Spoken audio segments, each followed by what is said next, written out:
Oke, malam ini kembali akan kita mainkan sendoknya dengan kapurung khas Palopo. Biasa kita mainkan dengan ikan tuna rebus. Bismillahirrahmanirrahim. Malam ini kita akan nikmati kapurungnya dengan perpaduan sayur-sayuran yang sangat-sangat segar ya. Ini ada, kalau dilihat ini ada berapa sayur ya, ada 3 jenis atau sampai 4 jenis sayur. Ada kacang-kacangan, ada jantung pisang, ada apa ini, ada kangkungnya juga, dan ada pakis ya. Dan ini juga kembali seperti biasa ada kacang yang sudah ditumbuk halus dan cabenya, dan tak lupa juga yang selalu menjadi ciri khasnya itu sudah dicampur jadi satu, jagung dan jeruk nipisnya yang semakin menambah aroma segar dari kapurung ini. Oke, kita akan segera lakukan eksekusi. Bismillahirrahmanirrahim. Allahumma barik lana fi ma razaqtana wa qina adzabannar. Kita langsung mainkan. Bismillahirrahmanirrahim. Allahumma barik lana fi ma razaqtana wa qina adzabannar.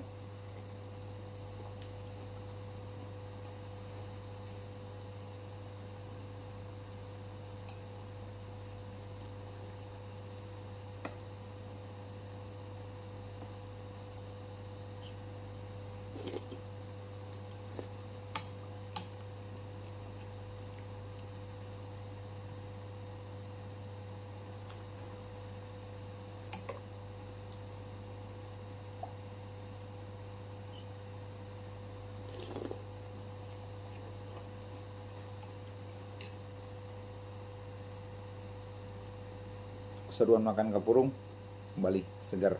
Saya paling pas dengan ikan rebus ya. Ikannya sangat segar. Rebusan juga pas. Ini kalau teman-teman lihat satu mangkok begini sebenarnya isi ininya paling 20 apa 10 biji ya. Yang banyak itu adalah sayurannya, karena saya adalah senang makan sayur-sayuran seperti ini yang dicampur dengan kuah ikan dan kapurung yang plus jeruk nipis. Jadi tempatnya besar karena kuahnya dan sayurannya yang banyak.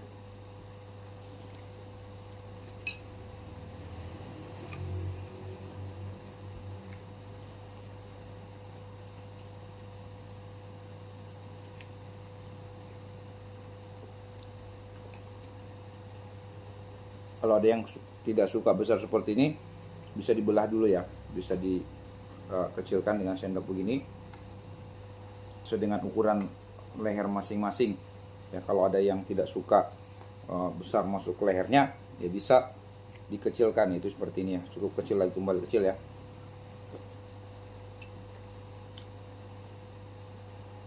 Nah, next kita akan buat cara membuat kapurung, membuat bulat-bulatannya seperti ini, bagaimana cara adonannya dan seperti apa airnya.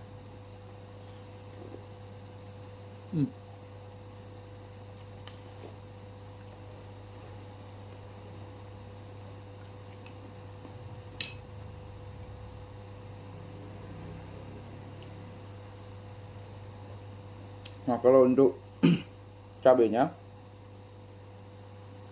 itu juga menyesuaikannya, yang saya bilang sebelumnya. Kalau cabai ya tergantung selera, ada yang suka pedas, ada yang suka sedang, atau bahkan ada yang tidak pakai ya. Kalau saya di sedang ya.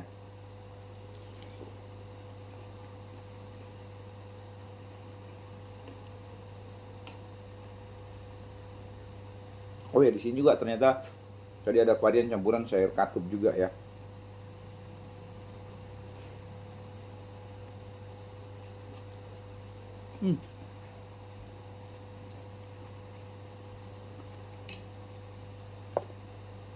Jadi kalau ada yang mau bertanya atau mau belajar, ya saya akan jawab nanti pertanyaannya di kolom komentar. bagaimana cara membuat kapurungnya dan dari bahan apa saja, ya, seperti yang sebelum-sebelumnya sampaikan. Tapi saya tidak akan bosan-bosan untuk memberitahu ketika ada yang bertanya.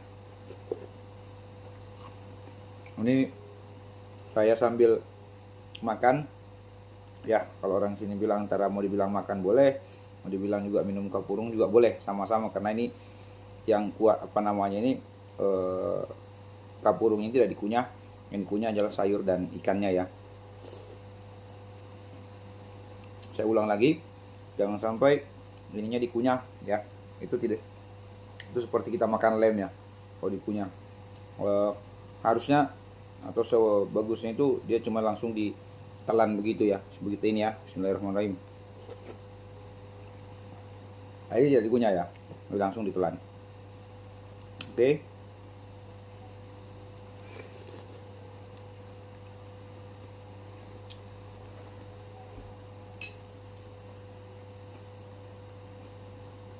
Kita mainkan lagi ikannya.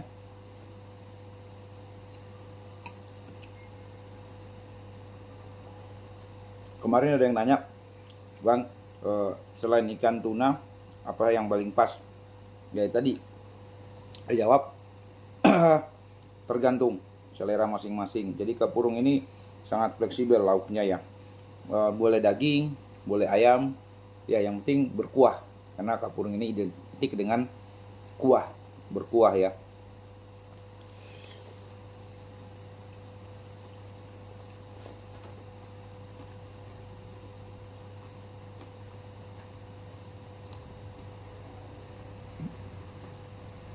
Ada juga yang bertanya, bumbunya apa aja, Bang, kalau kita bikin kapurung? Nah, saya jawab, bumbunya ya sangat simpel sih, tidak terlalu banyak, ya, tapi juga sekali lagi bisa dikombinasikan sesuai dengan selera masing-masing, ya.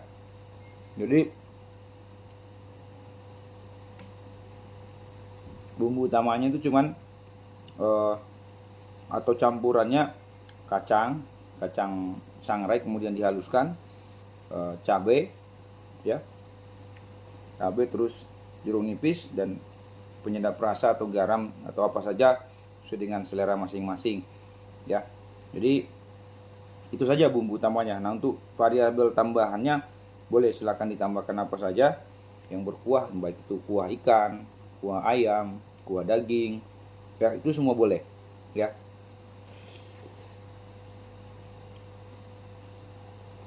Nah, ada juga yang bertanya, apakah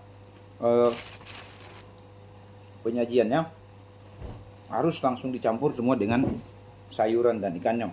Sebenarnya itu tergantung selera, kembali ke selera kita. Kalau kita mau sayurnya dipisah dengan kuah kapurung dengan kapurungnya, itu boleh, kayak seperti ini, ikannya saya pisah, atau bisa juga langsung dicampur, disuir-suir masuk. Itu tergantung, sekali lagi tergantung kita punya selera.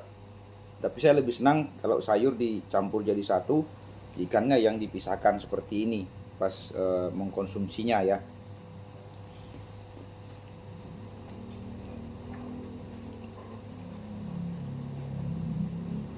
Nah, terus ada juga yang bertanya, Bang, kalau makan kapurung itu atau minum kapurung itu kenyangnya tahan lama apa enggak, ya kan gitu. Tergantung, ya. Kalau saya terus terang makan banyak seperti ini pun ya kenyangnya paling ya begitu. Ini kan kayak semacam cairan, ya. Ya alhamdulillah kenyang sih, tahan seperti makan nasi. Tapi ada orang yang ketika habis minum terus dia sudah buang air kecil dan lain sebagainya, itu rasa laparnya kembali muncul, ya. Gitu, ya. Nah, ini sebenarnya pentolonnya sudah kapurnya sudah hampir habis. Tinggal ada 4 atau 5 biji dibuat, saya tinggal nikmati sayurannya saja, ya.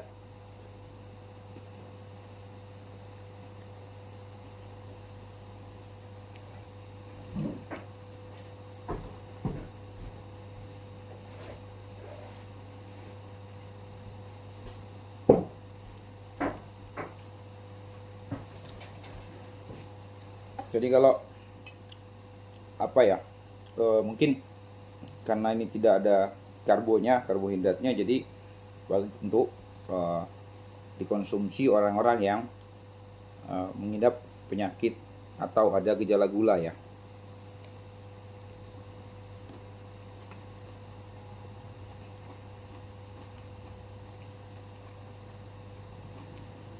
Oh ya, saya hampir lupa, ada pertanyaan kemarin yang masuk ke saya. Kapurungnya ini terbuat dari apa? Ya, sebenarnya bulatannya ini atau kapurungnya ini yang paling pas itu sebenarnya dari sagu, dari olahan sagu atau orang biasa bilang batang rumbia yang diperas terus diambil sarinya. Nah, tetapi seiring karena terkadang di kota-kota besar atau di tempat-tempat lain, karena ini kan sagu biasanya banyaknya di daerah Sulawesi, Maluku, dan Papua. Kalau kayak misalkan di Kalimantan, terus daerah-daerah kota-kota lain itu biasanya identik orang itu menggunakan tepung kanji ya, tepung kanji atau tepung tapioka yang murni ya. Jadi sebenarnya sama. Ya, tapi kata orang kalau yang sudah biasa menggunakan sagu, kalau menggunakan kanji itu tidak terlalu terasa nikmatnya. Tapi saya alhamdulillah sama ya, dan saya yang penting masak ya, yang penting kan ini kalau salah-salah kita adonannya ini itu tidak sebening ini, bisa jadi dia warnanya putih seperti kertas itu. Kalau putih seperti itu tidak matang airnya, atau pola aduknya pas dibuat itu tidak merata sehingga adonannya tidak terkena air secara merata. Jadi kita juga harus hati-hati pas membuat adonannya, betul-betul sudah harus tercampur semua dengan air, kemudian kita siram dengan air yang mendidih. Karena itu pun pas sudah disiram air mendidih harus cepat-cepat kita aduk supaya semua bisa matang dengan sempurna dan warnanya jadi bening ya.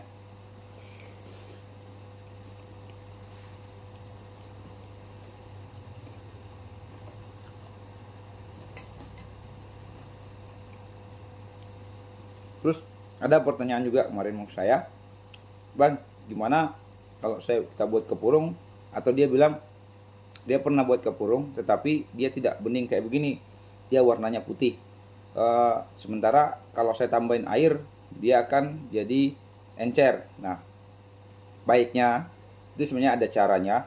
Itu bisa kita masak dengan menggunakan wajan sambil kita aduk-aduk terus, naikkan ke wajan atau panci stainless, kita aduk-aduk terus sampai dia matang dan betul-betul dia akan jadi berwarna bening, daripada kita buang atau daripada kita tambahin air malah jadi encer ya.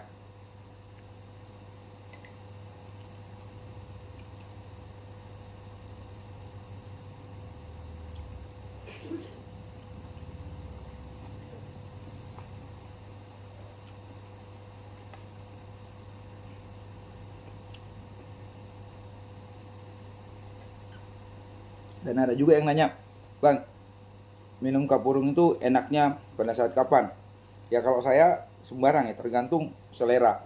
Tapi biasanya yang paling lazim kapurung ini kalau di Palopo sana atau di daerah-daerah penghasil sagu itu lazimnya dikonsumsi di makan siang. Itu paling pas dengan suasananya ya.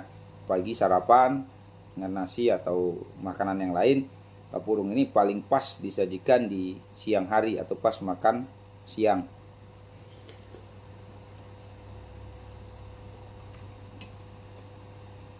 Terus saya mau kerja di sini ya malam pun, kalau saya seperti jam-jam sekarang ini malam, kalau saya lagi pengen ya saya langsung buat atau langsung beli ya. Jadi kalau ditanya seperti itu ya sebenarnya tidak ada terbatasan waktu, tapi pas memang kalau momennya ya makan siang ya.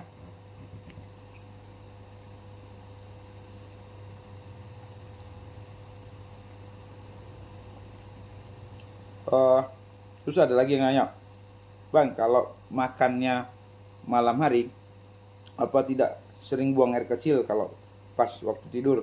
Nah, itu adalah akibat atau apa namanya konsekuensi harus diterima. Nah, makan kapurung atau minum kapurung ini identik dengan kuah. Jadi kemungkinan, dan seperti saya itu pasti akan sering-sering buang air atau terbangun di malam hari, buang air kecil pada saat atau setelah mengkonsumsi ya kapurung ini ya.